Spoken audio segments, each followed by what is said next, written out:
두 주간에 거쳐 말씀을 묵상하며 외친 외침이 있었습니다.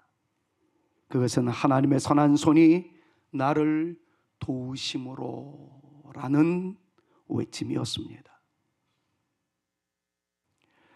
느헤미야의 예루살렘으로 향하는 모든 발걸음은 하나님의 전능하신 손, 선한 손이 함께 하셨기 때문에 가능했다라는 아름다운 선포였습니다.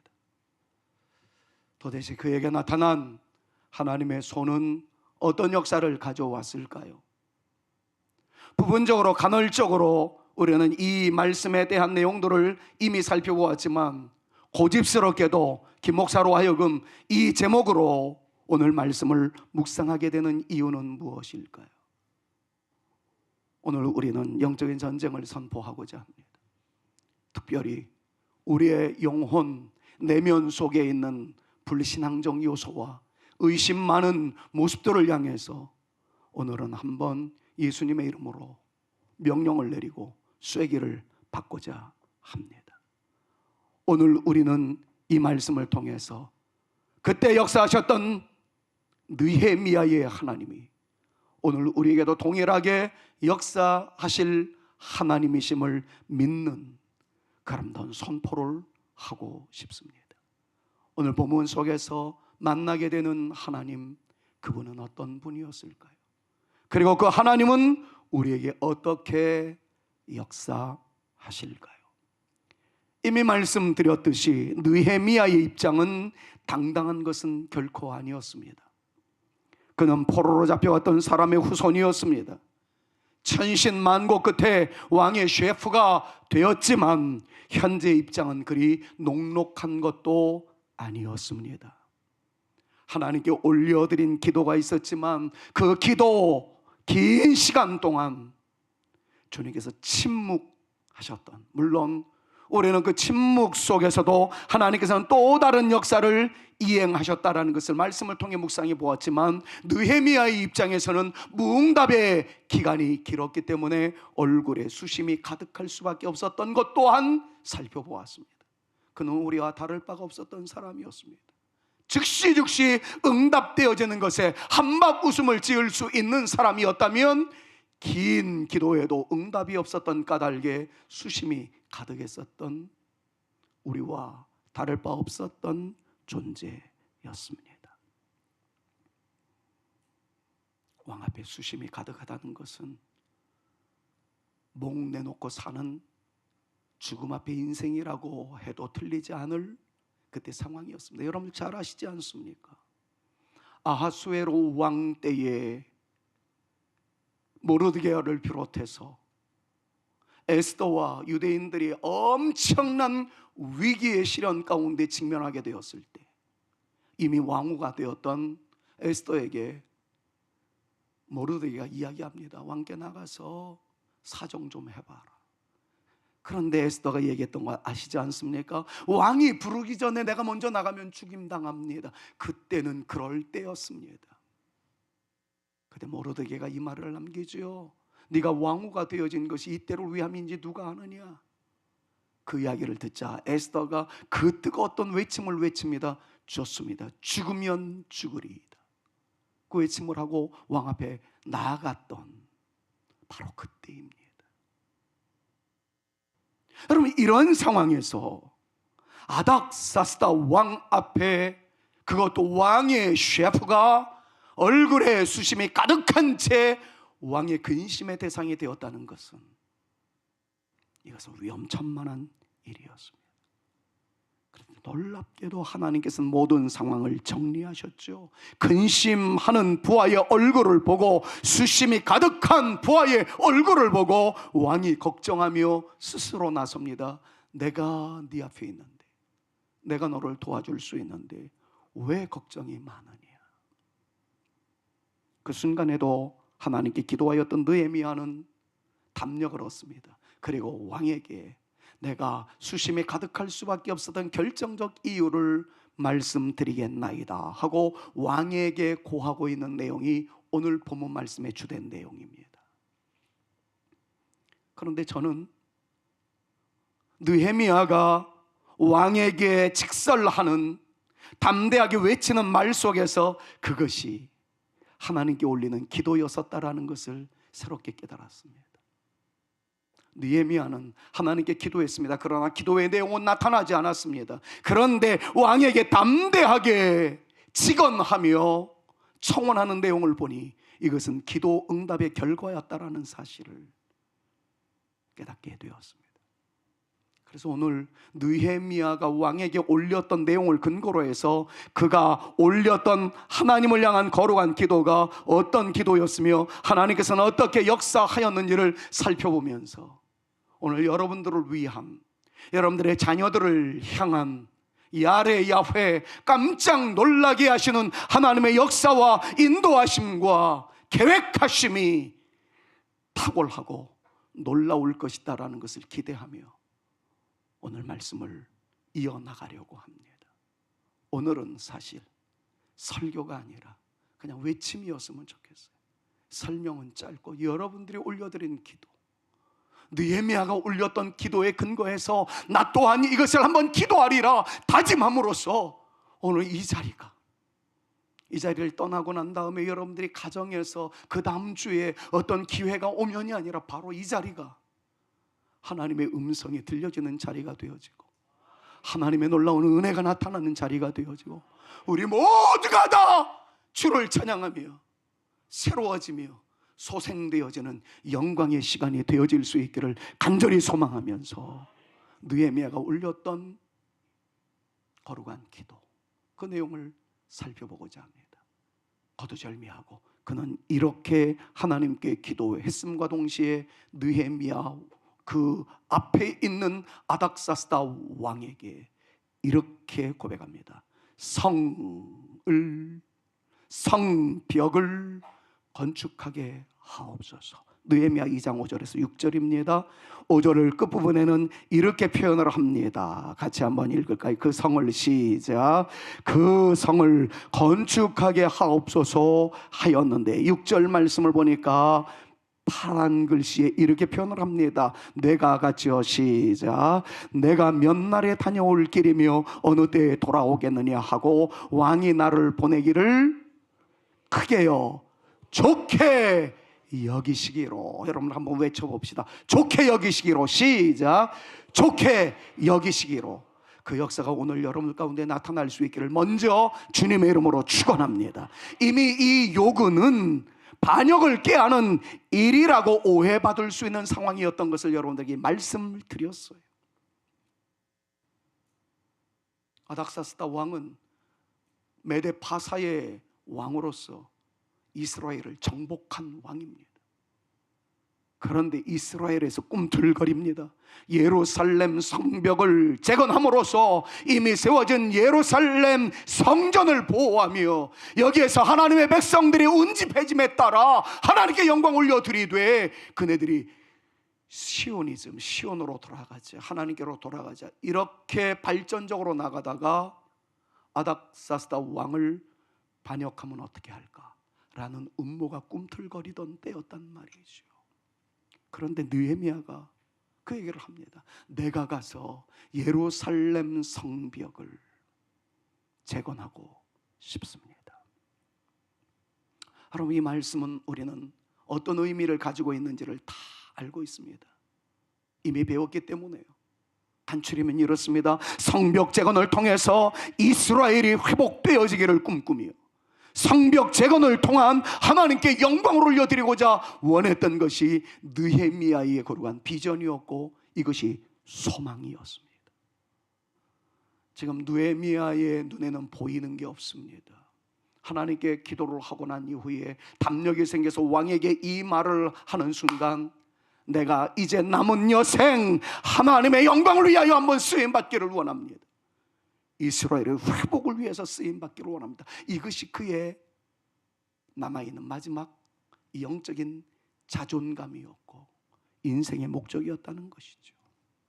사랑하는 여러분, 여러분들의 인생을 살아가는 동안에 남은 한 가지 비전이나 목적, 그것은 무엇입니까?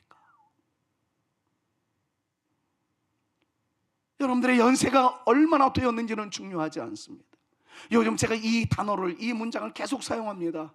여러분들의 연세가 어찌 되었든지 간에 앞으로 살아갈 날 동안을 놓고 본다면 오늘이 가장 아름다운 날이고, 오늘이 가장 젊은 날이고, 오늘이 가장 멋진 날이라는 것을 전제해 놓고 보았을 때, 내가 살아갈 날 동안에 과연 하나님의 영광을 위하여 내가 아름답게 한번 쓰임받아 보리라 라고 생각하는 영적인 면에서의 여러분들의 비전과 여러분들의 목적은 무엇입니까?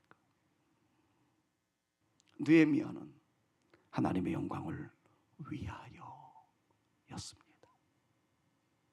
오늘도 동일한 역사가 나타나게 될 줄로 믿습니다.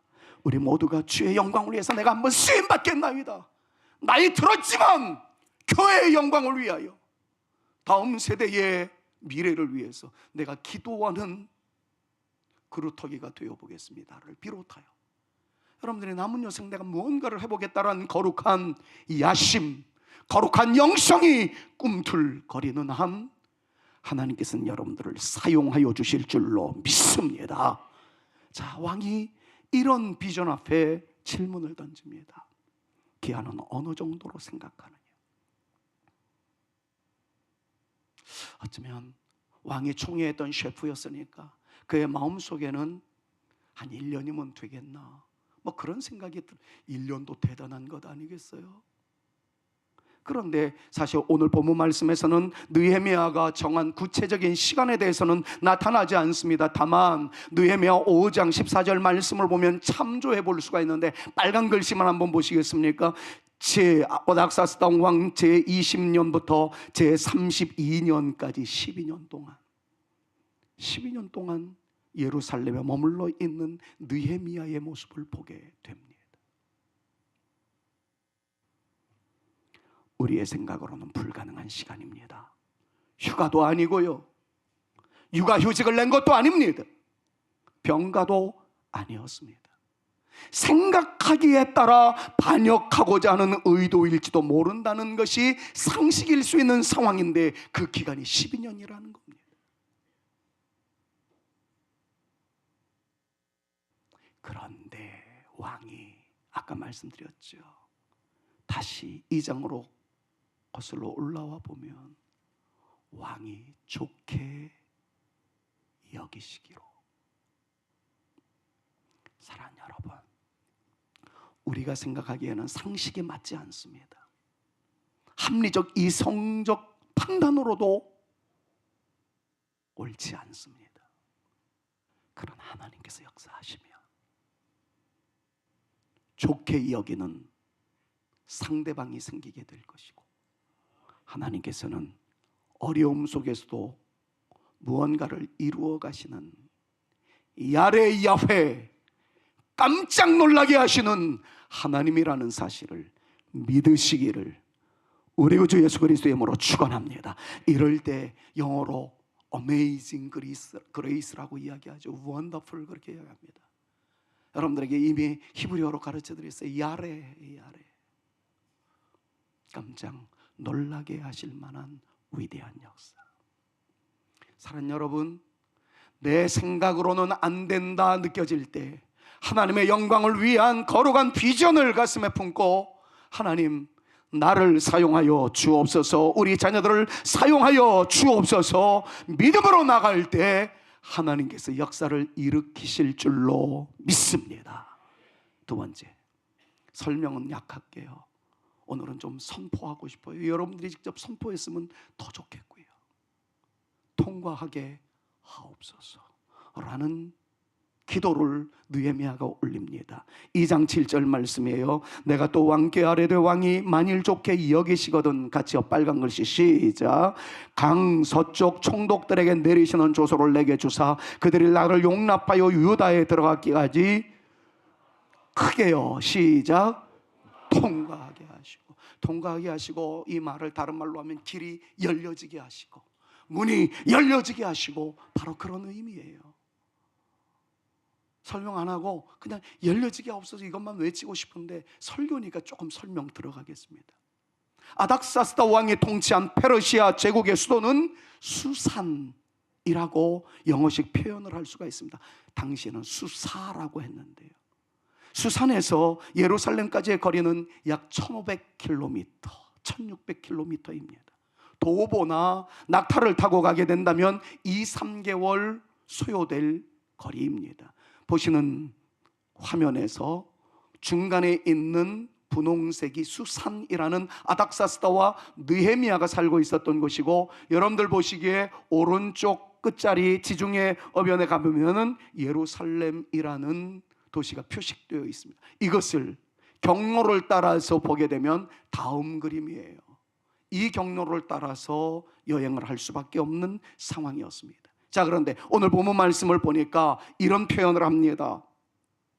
느헤미야가 내가 수산궁에서 예루살렘 성벽을 재건하기 위하여 가고자 할 때 강 서쪽에 있는 수많은 대적들이 있을까 하여 왕에게 구하옵나니 내가 잘 통과되게 하옵소서, 이렇게 표현을 합니다. 자, 지도적으로 보았을 때 수산은 예루살렘보다 동쪽에 있습니다. 그리고 유프라테스 강을 중심으로 해서 동쪽, 서쪽이라고 보통 나뉘어집니다. 수산에서 예루살렘으로 가기 위해서는 수많은 지경을 넘어가야 되는데, 그때 메데 바사 제국은 엄청난 나라를 이루어서 토막토막내어 거기에 왕을 대신해서 통치를 해나가는 총독들을 세웠습니다. 속주라고 이야기하죠. 사트라피라고 하는 이 속주가 굉장히 많았었는데, 팔레스타인 속주도 있었고, 사마리아 속주도 있었고, 아람 속주도 있었고, 페니키아 속주 등등 여러 총독들이 다스리고 있는 나라들이 있었다는 거지요. 우리나라 총독은 안중근 열사에 의해서 죽임을 당했던 바로 그 사람을 떠올리면 틀리지 않을 겁니다. 속주들은 자기 땅을 제대로 운영해 나가기 위해서 강팍한 존재가 되었고, 더 많은 땅을 정복하기 위해서 이 히로부미와 같이 전쟁을 즐겼던 사악한 무리였습니다. 이 사람들이 총독으로 있는 그곳을 지나간다는 것은 쉽지 않다는 것이죠. 여러분, 오늘 본문 말씀이나 느헤미야서를 보면 여러분들 계속해서 만나는 방해자들이 있습니다. 산발랏, 그리고 도비야, 게셈. 이 사람들은요, 그냥 광야에서 도적죄들로서 다른 사람들의 물품을 약탈하는 존재가 아니고, 산발랏은 사마리아 지역의 총독이었고요, 도비야는 암몬 사람으로서 유력한 관리였었고요, 게셈은 아라비아 지역을 이끌어 나가던 지도자이었던 것이옵니다. 그러니까 느헤미야가 가고자 하는 길목에는 여러 강력한 군사들을 집중시킨 총독들이 즐비하게 있었다는 겁니다. 그것을 뚫고 지나가는 것은 쉽지 않습니다. 그런데 느헤미야가 고백합니다. 하나님, 이 길들이 열려지게 하여 주시옵소서. 사랑하는 여러분, 이 말씀을 주의 깊게 들으십시오. 인생의 길목에서, 여러분들이 가고자 하는 길목에서 막힘의 현실이 있을 수 있습니다. 꼭 이것이 열려졌으면 참 좋겠는데, 내 딸이, 내 아들이 이번에 이 직장은 좀 취직했으면 좋겠는데 녹록지 않습니다. 여러분들의 인생의 길목에 여러 가지 막힘의 요소가 있을 수 있습니다. 거두절미하고 느헤미야의 이 영성을 그대로 가슴에 끌어안은 채 느헤미야처럼 오늘 외치고 싶습니다. 사랑하는 여러분, 구하십시오. 하늘의 하나님, 야의 하나님, 깜짝 놀라게 하시는 일을 이루시는 하나님, 길을 여시는 하나님, 웨이메이커, 길을 보여주시는 그 하나님께 우리 모두가 주여 길이 열리게 하여 주시옵소서. 구함으로 말미암아 여러분들의 인생의 길이 열려질 수 있기를 주님의 이름으로 축원합니다. 여러분들의 자녀들의 길이 열려지기를, 우리 사랑하는 청년 세대들의 직장 취업의 길이 열려질 수 있기를 이 시간 우리 구주 예수 그리스도의 이름으로 축원합니다. 축원합니다. 사랑하는 여러분, 막힘 때문에 주저하지 말고 오늘 이 말씀 그대로 주님, 하나님의 영광을 위하여 쓰임받겠사오니, 하나님의 영광을 위하여 부름받는 인생이 되겠사오니, 나의 직장에서 예수의 향기가 되어지며 예수의 이름 높이는 믿음의 용사가 되어지기를 원하오니 길이 열려지게 하여 주시옵소서. 주께서 응답하여 주실 줄로 믿습니다. 또 하나 선포해야 할 것이 있습니다. 아니요, 선포할까요? 선포하고 시간 가더라도 옆에 있는 분들이랑 당신의 길이 열려지기를 축복합니다. 시작. 여러분들의 길이 열려지기를 축복합니다. 그 역사가 나타날 수 있기를 우리 구주 예수 그리스도의 이름으로 축원합니다. 느헤미야를 보면 정말 너무했어요. 이런 기도까지 합니다. 건축비를 주십시오. 건축비를 주십시오. 2장 8절입니다. 위에 있는 내용들은 다 생략하고요, 이렇게 얘기합니다. 영문의 문과 성곽과 내가 들어갈 집을 위하여 들보로 쓸 제목을 내게 주게 하옵소서. 지금으로 얘기하면 건축비 달라는 거죠. 건축 자재 달라는 겁니다. 빨간 글씨 다시 한번 선포하듯 읽어봅니다. 내 하나님의 선한, 시작. 내 하나님의 선한 손이 나를 도우심으로 왕이 허락하고. 그럼 말씀은 이렇게 되어 있지만 깊이 말씀 한번 쪼개 보십시오. 느헤미야는 참 한심한 존재였습니다. 대단히 연약한 존재였어요. 예루살렘 성곽을 세울, 이스라엘을 하나로 만들기 위한 사역을 위하여 필요한 경비는 고사하고 그가 살 집조차 없었어요. 그가 들어갈 집조차 없었어요.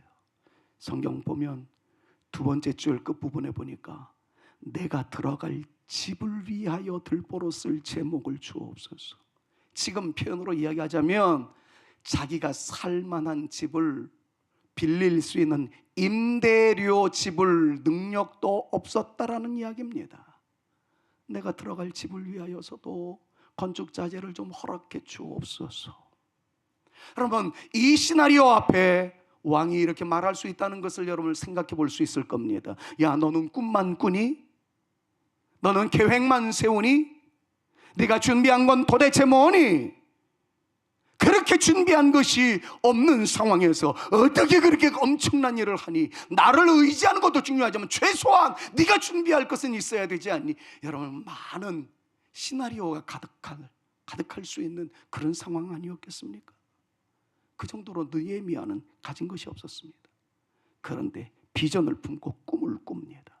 하나님의 영광을 위하여, 이스라엘의 회복을 위하여, 그리스도의 몸인 교회를 세우기 위하여. 주님, 저는 가진 것이 없어요. 늙어서 재물도 없어요. 힘도 없어요. 그러나 하나님을 향한 거룩한 몸부림으로 기도할 여력은 남아 있습니다. 뭐 이런 것들 아니겠습니까? 자기의 신세를 한탄하지 않아요. 나약한 존재이지만 주의 영광을 위하여 내 심장을 드리겠나이다. 내 피를 드리겠나이다. 나의 거룩한 열정을 드리겠나이다. 여러분, 그 뜨거움만이 느헤미야를 사로잡고 있었습니다. 그리고 나를 사용하여 주옵소서. 요즘 피택자를 위한 훈련을 합니다. 우리 피택자들이 굉장히 힘들 거예요. 제가 어느 날 그날따라 너무 힘들었어요. 설교하는 시간도 있고 신방도 있고 특별 개인 기도도 있고 많이 있어가지고, 그래서 제가 좀 힘들다고 표현을 했어요. 오늘 좀 많이 피곤하네요. 그랬더니 어떤 분이 그러더라고요. 목사님은 가르치며 말하며 힘드시겠지만 우리도 앉아있는 것도 힘듭니다. 아니, 그러니까 또 어떤 분은 그 얘기를 듣자마자 막 박수를 치면서 동의를 하니까 제가 그냥 코가 쑥 빠졌어요. 할까 말까, 할까 말까. 근데 제가 거기서 흔들리면 안 되잖아요. 그래서 제가 그랬어요. 원래 훈련생들은 세 단어로 요약될 수 있다고 그러죠. 졸리고 춥고 배고프고. 맞습니다. 저도 알아요. 제가 지금 교수의 자리에 있고 담임 목사의 자리가 있지만 저도 훈련받는 기간이 얼마나 길었겠습니까? 누구보다도 잘 압니다. 제가 이렇게 얘기를 했어요. 그래도 이때만이라도 훈련은 받아야 되지 않겠냐. 그리고 그냥 막무가내로 끌고 갔습니다. 지금도 사실 흔들려요.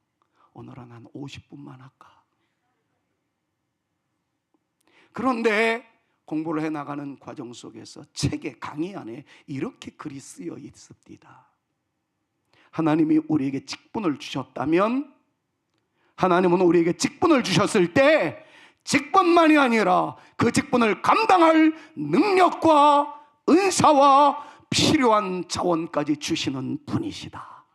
저는 이 말씀에 환호성을 질렀어요. 사랑하는 여러분, 믿으십시오. 여러분들이 믿음으로 주장하며 비전을 가지고 나가면 여러분들에게 어떤 직분을 주셨든지 하나님께서는 그 직분에 감당할 수 있는 능력을 더하여 주시고 힘을 더하여 주시고 심지어는 물질까지 더하여 주시는 하나님이라는 사실을 오늘 느헤미야의 믿음을 가지고 접근해 나가셔서 그 놀라운 영광을 쟁취할 수 있는 저와 여러분 우리 모두가 되어질 수 있기를 우리 구주 예수 그리스도의 이름으로 축원합니다. 영성이 필요하면 하나님께서 영성을 부으실 거예요. 물질이 필요하면 하나님께서 물질을 허락하여 주실 줄로 믿습니다. 필요한 건강이 요구되어진다면 하나님은 건강을 채워서라도 우리의 일을 감당하도록 역사하여 주실 줄로 믿습니다. 여기서 느헤미야의 기도는 끝납니다. 근데 이제부터 설교 시작입니다. 저는 그 다음에 있는 내용을 묵상을 하면서 얼마나 가슴이 뛰었는지요, 심장이 벌렁거렸는지요. 여러분들과 함께 그것을 좀 나누고 싶어서 오늘 이 설교를 집약해서 말씀을 드리게 되는 겁니다. 근데 다른 제목을 붙일 수가 없더라고요. 어렵더라고요. 그러나 제 마음속에 흘러나오는 저만의 생수는 요 문장을 만들어내도록 하였습니다. 느헤미야가 올렸던 기도는 여기서 다 끝납니다만 하나님은 더 풍성한 것을 주셨어요. 그래서 저는 이런 타이틀을 붙였습니다. 구하지 않은 것까지도. 구하지 않은 것까지도. 자, 무엇을 하나님께서는 허락하셨을까요? 느헤미야 2장 9절 말씀을 보니까 군대 장관과 마병을 보내주셨다라고 말씀을 합니다. 자, 지금까지 문 좀 열어주세요, 길 좀 열려지게 하세요, 건축자재도 좀 주세요, 뭐 기타 등등 기한은 12년 동안 주세요, 여러 가지 했을 때 왕이 좋게 여기시기로 그렇게 되었단 말이죠. 그런데 2장 9절 말씀을 보니까 왕이 지금까지의 내용은 다 허락했어요. 그런데 그 다음을 읽어봅시다. 파란 글씨부터 시작. 군대 장관과 마병을 보내어 나와 함께 하게 하시기로. 무슨 말입니까? 마병을 보내줍니다. 군대 장관을 보내줍니다. 그리고 느헤미야와 함께 하게 했다는 거예요. 사역동사가 따로 쓰여 있습니다. 이것은 느헤미야가 기도한 적이 없어요. 길만 열려지게 해 주옵소서라고 기도했는데 메데파사 황제였었던 아닥사스다는 알았던 거지요. 길만 열려진다고 네가 일사천리로 갈 것 아니다. 그 세계는 살벌한 세계요, 전쟁의 세계다. 내가 마병을 보내주겠다. 군대 장관을 보내주겠다. 아닥사스다가 구하지도 않았는데 그 군사들을 동원시켜줍니다. 저는 믿습니다. 여러분들이 믿음의 길을 이어나가려고 하나님께 영광 올려드리고자 하는 거룩한 영성적 삶을 살려고 다짐만 하고 또 전진해 나간다면 하나님께서 천군 천사를 동원해서라도 우리의 길을 열어주시고 우리를 보호하시고 우리를 인도하시고 우리를 책임져 주실 줄로 믿습니다. 그런데 저는 요즘 여러분들에게 간간히 표현했던 것 가운데 하나가 뭐지요? 우리는 보이지 않는 하나님의 보이는 형상이라고요. 제가 원고를 써내려가면서 이렇게 썼어요. 하나님, 제가 힘들 때 우리 사랑하는 장로님들이 보이지 않는 하나님의 보이는 영상들로서 저를 도와주게 하시고 저를 격려하게 해주시니 너무 감사합니다. 우리 장로님들은, 우리 원로 장로님들을 비롯해서 은퇴 장로님들을 포함하여 모든 장로님들은 저에게 있어서의 보이지 않는 하나님의 보이는 영상 천사들이었어요. 저를 위해서 기도해 주신 우리 사랑 권사님들, 눈만 감으면 떠오르는 여러분들은 진정 저에게 있어서의 천사이었습니다. 사랑 여러분, 솔직하게 영적인 권위를 가지고 여러분들에게 말씀드립니다. 여러분들이 힘들고 외로울 때, 기도조차 나오지 못하는 막막함의 순간, 여러분들을 위하여 누군가는 기도하고 있다는 사실을 잊어버리지 마십시오.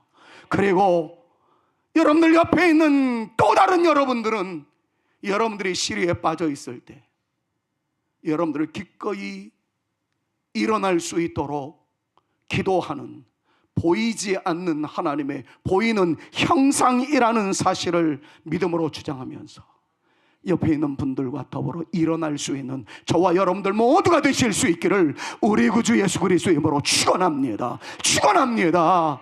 여러분, 그런 존재들로 우리가 세움을 입어야 해요. 하나님은 여러분들을 사용하실 겁니다. 하나님은 여러분들을 통해서 또 다른 여러분들을 세우시며 위대한 역사를 일구어 가실 수 있도록 인도하여 주실 줄로 믿습니다. 옆에 있는 분들이랑 이렇게 한번 축복합시다. 당신은 저로 살아날 수 있도록 보내신 하나님의 천사입니다. 여러분, 이거 정말 함부로 할 수 없는 이 인사예요. 당신은 나를 살아날 수 있도록 하나님께서 보내신 천사입니다.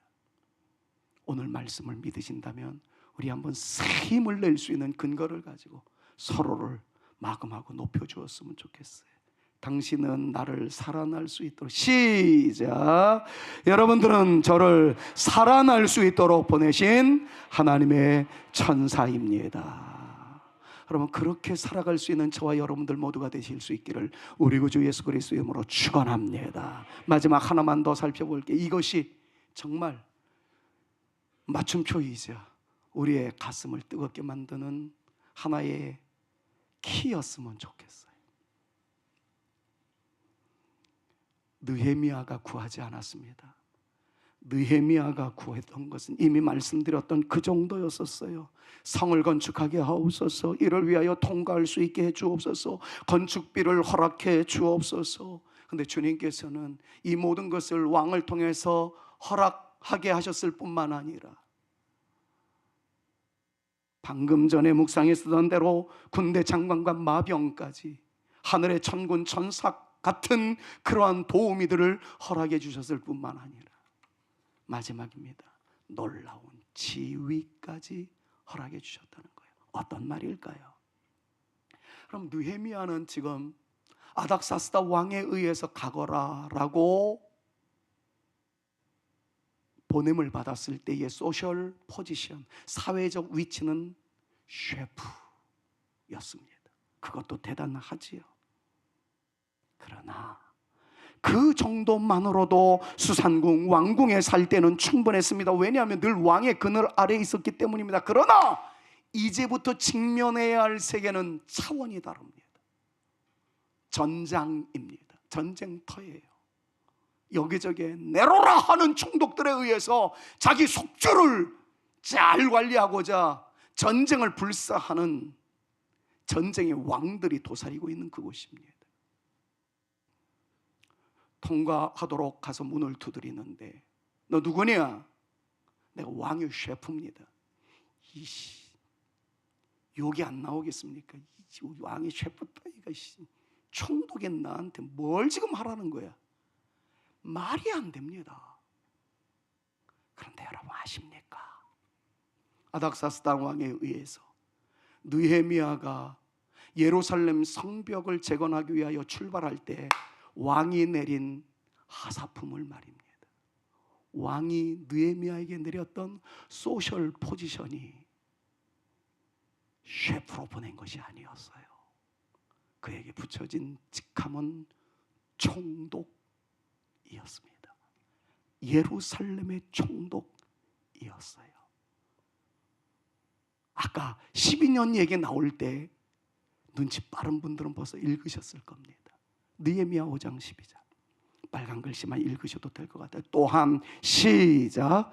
또한 유다 땅 총독으로 세움을 받은 때, 곧 아닥사스다 왕 제20년부터 제32년까지 12년 동안 나와 내 형제들은 총독의 녹을 먹지 아니하였느니라. 이 말은 뭐냐면요, 내가 이제 예루살렘 성벽을 재건하는 동안에는 내가 하나님의 종입니다. 내가 그래서 다른 사람의 도움은 받지 않겠습니다. 이제는 하나님께서 주시는 양식으로 살겠습니다 하여서 아닥사스다 왕에게는 총독의 임명을 받았지만 아닥사스다 왕이 보내주는 총독의 녹봉은 받지 않았다는 거예요.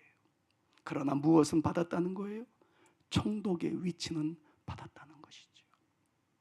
여러분, 하나님께서는 우리를 섣부르게 영적인 전쟁터에 보내지 않습니다. 여러분들에게 어떤 시련의 늪이 있다면 여러분들은 능히 그것을 감당할 수 있는 체력과 감당할 수 있는 능력과 감당할 수 있는 영역이 있기 때문에 하나님께서 보내주신 줄로 믿습니다. 하나님께서는 우리들로 하여금 어디에 나가도록 하시든지 하나님의 영광을 위한 명분만 분명하다면, 비전만 분명하다면 하나님께서는 우리로 감당할 수 있는 능력을 더하여 주실 뿐만 아니라 그 총독들과 맞짱 뜰 수 있는 소셜 포지션, 총독의 위치로 올리셔서 그 역사를 이루어가게 하시는 하나님이라는 것을 여러분 잊지 않으시기를 우리 구주 예수 그리스도의 이름으로 축원합니다.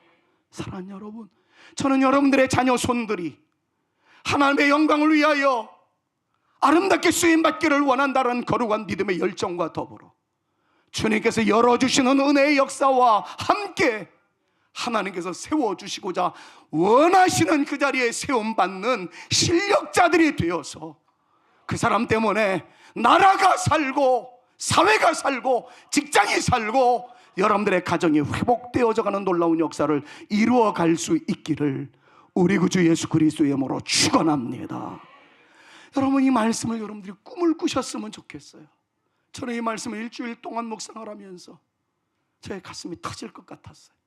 하나님, 이 말씀이 그때 당시에 느헤미야의 하나님이었다면 오늘 우리 성산교회 하나님으로 나타나 주시옵소서.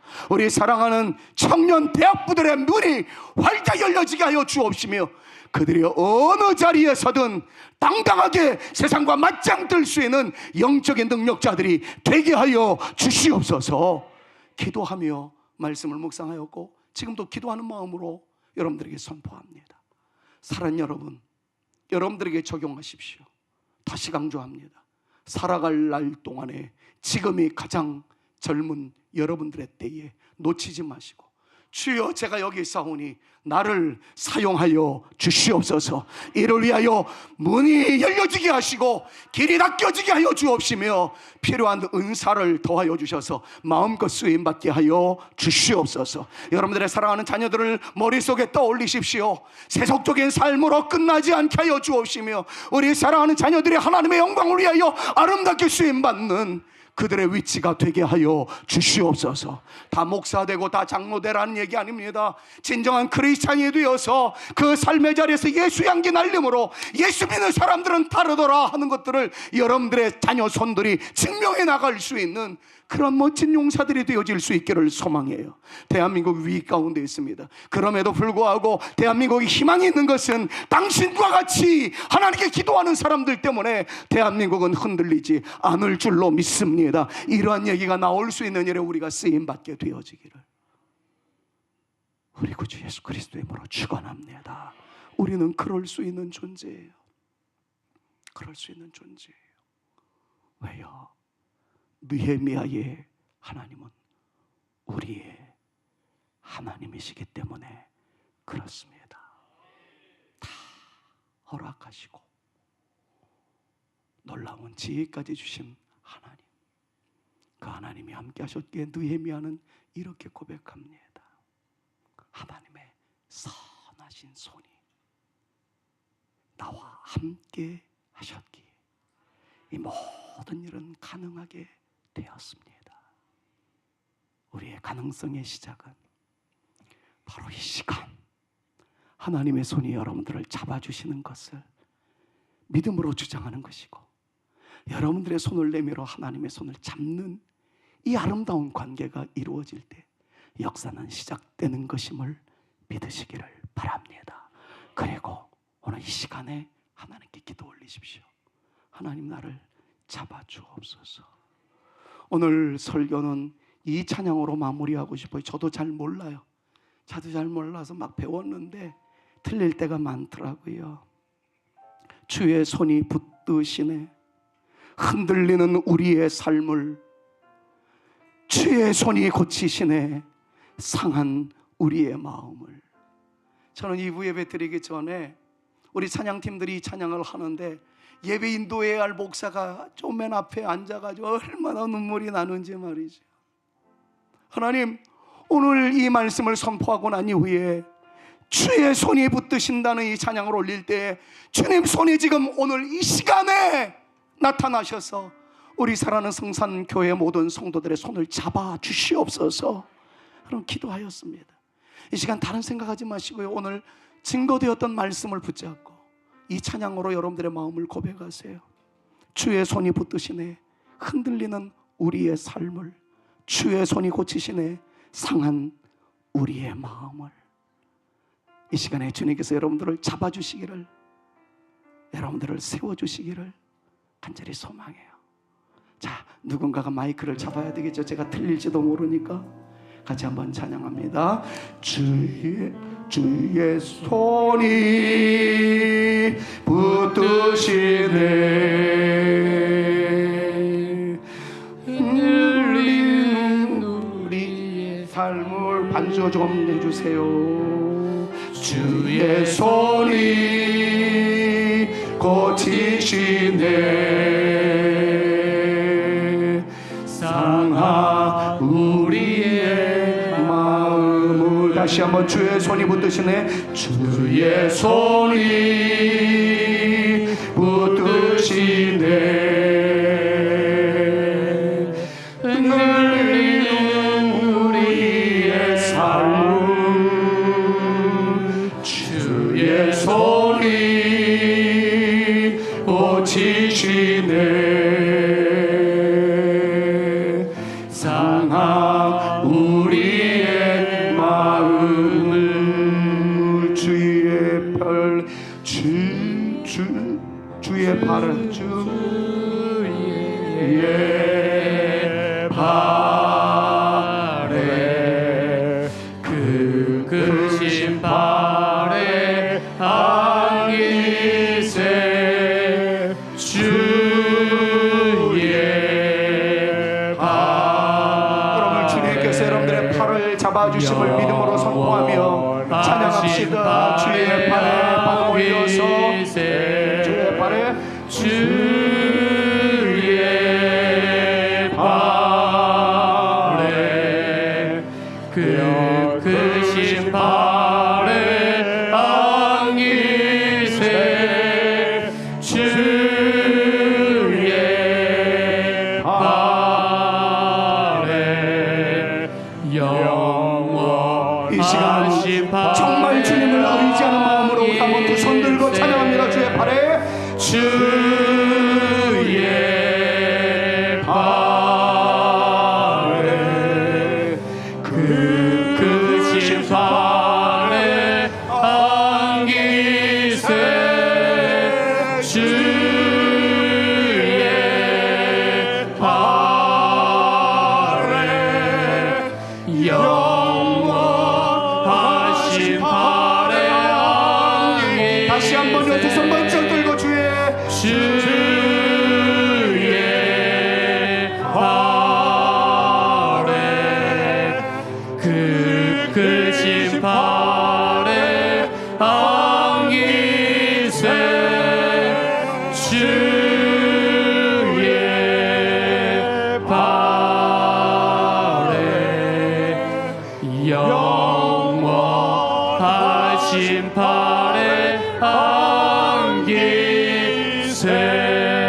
하나님 이 시간 종이 말씀에 근거하여 구합니다.